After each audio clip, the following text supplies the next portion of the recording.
नमो नियंताणं नमो सिद्धाणं नमो हरियाणं नमो उज्जायाणं नमो नरेश्वराणं एसो पंचमुखारो तपपावपणासमंगलानि चतुर्वेशिमन्मोहि मंगलम मंगलम भगवान वीर मंगलम गौतम प्रभु मंगलम स्तुनिभद्राध्यायैलधर्मस्तु मंगलम अज्ञानतिमिरान्धानां ज्ञानाञ्जनशलाका नेत्रमुन्मीलितं येन तस्मै श्री गुरुवे नमः। एक आदमी ने परमात्मा को एक प्रश्न पूछा कि भगवान, मैं कहीं भी जाता हूँ तो लोग मुझे बोलते हैं तुझे एग्ज़ाम देनी पड़ेगी। चाहे क्रिकेट में जाता हूँ, चाहे फुटबॉल में जाता हूँ, चाहे टेनिस में जाता हूँ, मेरी कसौटी तो होती ही है और मुझे इंटरव्यू देना पड़ता है और इंटरव्यू में जब पास होता हूँ तब वहाँ मुझे दाखिल होने की संभावना होती है। मैंने सुना है कि आप भी आपके पास किसी को बुलाते हो तो कोई कसौटी करते हो, कोई एग्ज़ाम लेते हो, मैंने सुना है। सही है क्या? और परमात्मा ने बोला तूने जो सुना है वो सही है। किसी दूसरी जगह पे विदाउट इंटरव्यू एग्ज़ाम भी तुझे यदि प्रवेश मिल सकता है, मगर मेरे वहाँ प्रवेश करने के लिए एक एग्ज़ाम पेपर दिया जाता है और उसमें 2 ही प्रश्न होते हैं।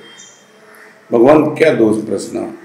और एक प्रश्न का 1 मार्क्स और दूसरे प्रश्न का 99 मार्क्स। 2 ही प्रश्न।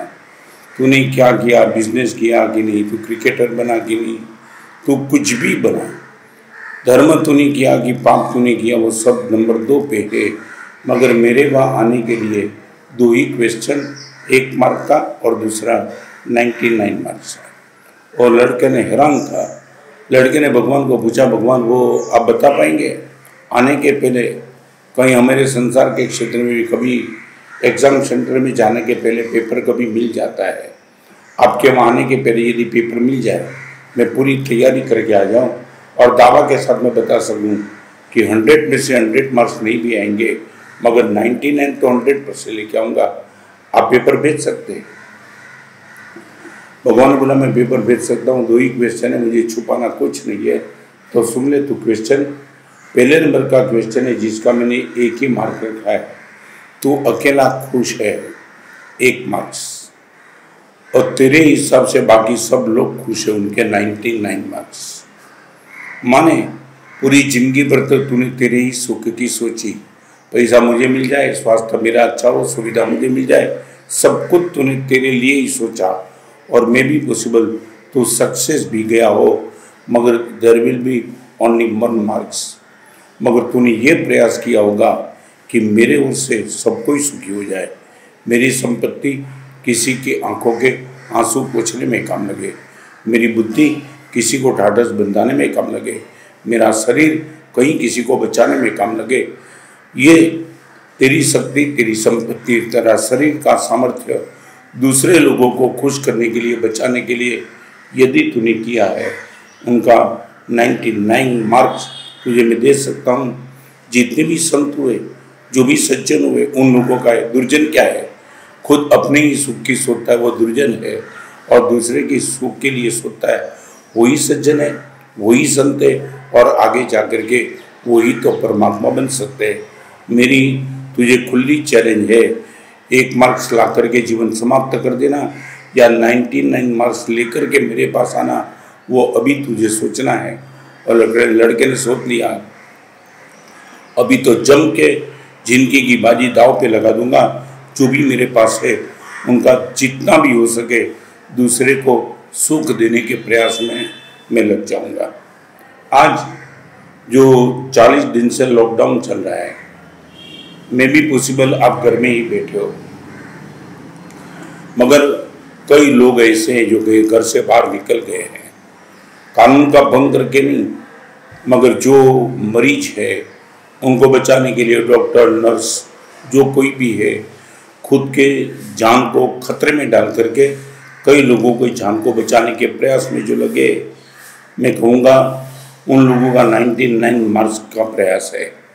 मगर यदि तुम घर में बैठे हो तो तुम्हारे पास क्या विकल्प है, वो उन पर थोड़ा गंभीरता से सोचना। मैं यहाँ 2, 3, 4 बात करना चाहूँगा।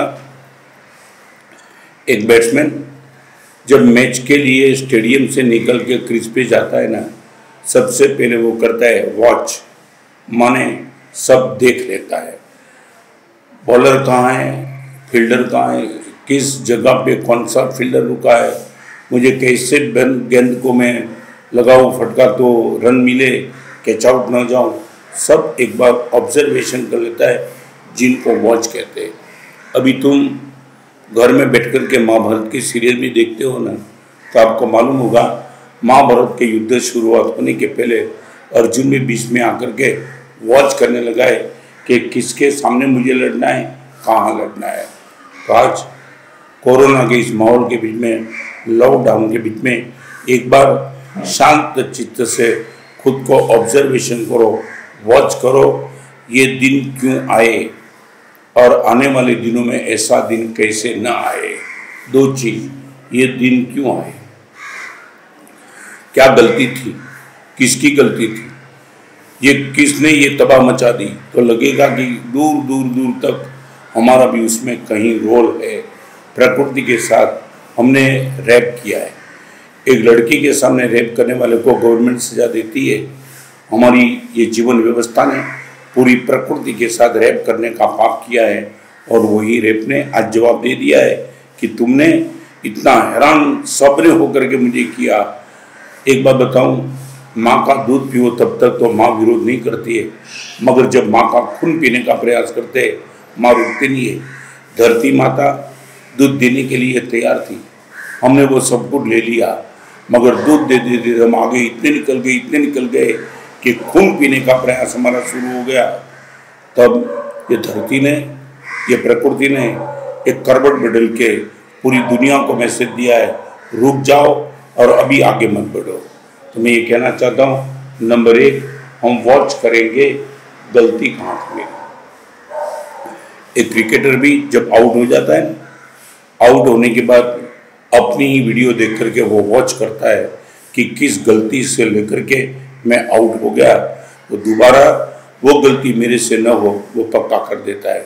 तो मैं लॉकडाउन के बीच में आपसे गंभीरता से कहना चाहता हूँ, एक बार वॉच करो, इंडिविजुअल जिम्मेदारी का भी स्वीकार करो। आप ये मत बोलो चाइना वाले ने वो किया, स्पेन वाले ने किया, इटली वाले ने वो किया, नहीं। आप जहाँ बैठे हो आपकी भी कहीं ना कहीं गलती होगी, कहीं ना कहीं एक्सेस पे भोग, एक्सेस पे एडवांस टेक्नोलॉजी, एक्सेस पर सोशल मीडिया, वो आपकी भी गलती होगी। तो कहीं भी कुछ गंदा गलत होता है, मेरी भी कोई रिस्पॉन्सिबिलिटी होगी। एक बार नंबर 1 वॉच करो कि मैं कहाँ चुका हूँ। नंबर 2, रास्ता निकालो, वे। एक बार वॉच करता है ना, एक क्रिकेटर पूरे मैदान का वॉच करता है ना, तब वो रास्ता देखता है कि किस जगह में बैट को लगाऊं तो मेरा बॉल सीधा बाउंड्री लाइन पर टच कर जाए।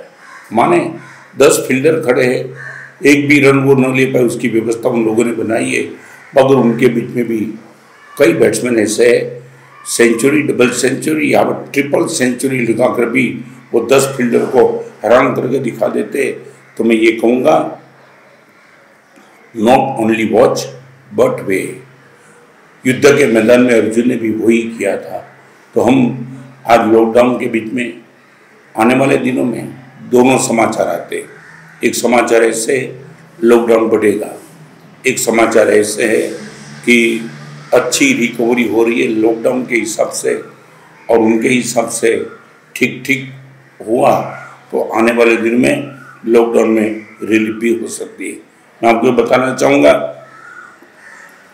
एक मरीज डॉक्टर के पास गया और डॉक्टर को उसने कहा, डॉक्टर साहब आपने मुझे बता दिया था कि तुम नमकीन मत खाओ, मिष्ठान मत खाओ, तला हुआ मत खाओ, आपका स्वास्थ्य अच्छा हो जाएगा।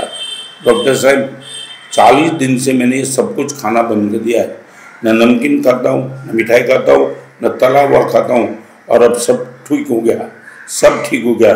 अभी आप बताइए वो नमकीन मिष्ठान कब खाना शुरू कर दूँ? डॉक्टर ने बोला फिर से यहाँ आने का मन हो तो तुरंत शुरू कर देना। तो 40 दिन तक नहीं खाया, इससे अच्छा हुआ तो बेवकूफ़ का सरदार थोड़ा और आगे चला दे, अभी खाने का तैयारी है तो फिर दूसरे दिन यहाँ एडमिट हो जा। आप भी ये पूछते हो नरेंद्र मोदी को कि लॉकडाउन कब उठाएंगे? मोदी ने कहा 40 दिन तक चला, और तेरे घर पे कोरोना नहीं आया है, उनकी तैयारी है, उठाएंगे। तुझे कोरोना का आमंत्रण देना तो कल उठा लेना, ये हम समझते नहीं है। तो ये एक वॉच सेकंड नंबर पे हुए, और वे एक ही है, एक ही वे। जल्दबाजी मत करो।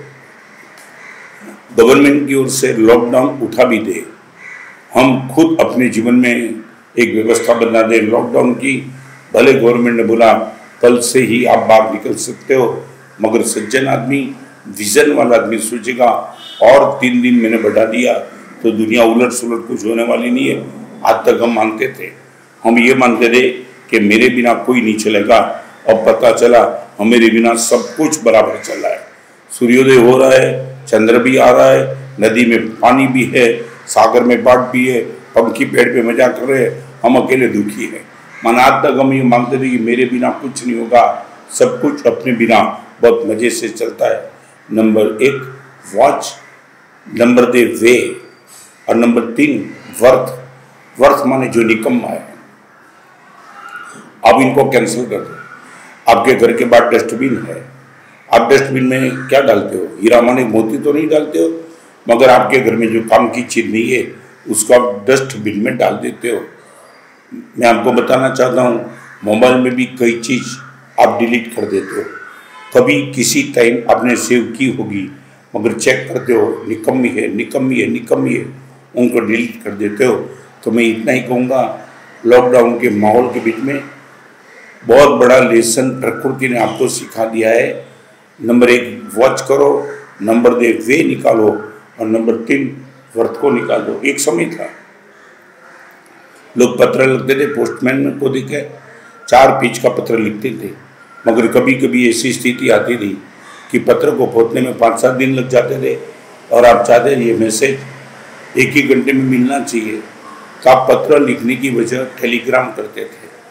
4 पेज का पत्र में आपने जो कुछ भी लिखा था वो 4 ही लाइन में आप लिख सकते थे, क्योंकि आपको मालूम है टेलीग्राम का खर्च ज़्यादा आता है। माने आप संक्षिप्त करते करते कम करते चलते थे। इनका अर्थ ये हुआ कि 4 लाइन में आप वो सब कुछ लिख सकते थे जो 4 पेज में लिखने के लिए तुम तैयार होते थे। वर्थ को कैंसिल कर दिया, 4 पेज का पत्र 4 लाइन में आ गया। तो आज एक तय करो, हमने क्या गलत देखा, हमने क्या गलत सोचा, हमने क्या गलत खाया, हम क्या गलत बोले, हमने अपने पैर कौन सी गलत जगह पे जाने दिए, हमने हमारे हाथ में कौन सा गलत कार्य शुरू कर दिया। ये सब कुछ करते करते करते वर्थ इनको खत्म कर दो।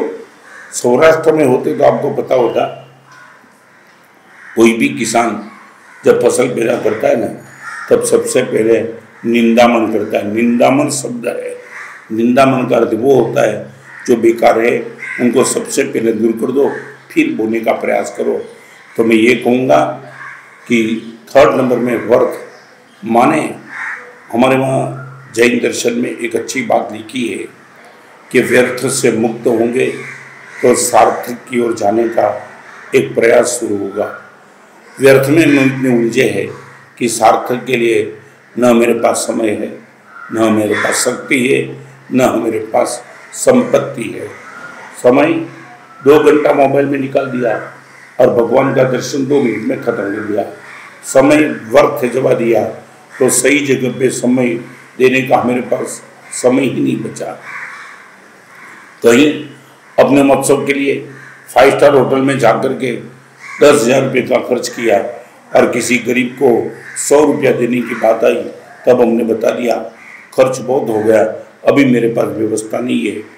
ये समय, ये संपत्ति और नंबर 3 शक्ति, इतना हमने बिन जरूरी व्यर्थ बोलते चला और सही जगह पे बोलने की बात आई। पिताजी से 2 मिनट बात करने का मौका, बोलने का प्रसंग था, हमने बोला अभी मेरे पास बोलने की शक्ति बची नहीं है। तो मैं ये कहूँगा, समय, शक्ति और संपत्ति तीनों गलत जगह पे जाते, वर्थ से अपने को मुक्त करो। और number 4 wait. Number 1 is the watch, second is the way, third is the worth and fourth is the wait. Wait माने बस इतना ही। एक बार बताओ, हमारी मेंटालिटी की बात बताऊँ, 10:30 पर बोरीवली से चर्चगेट की ट्रेन है, हमें पता है।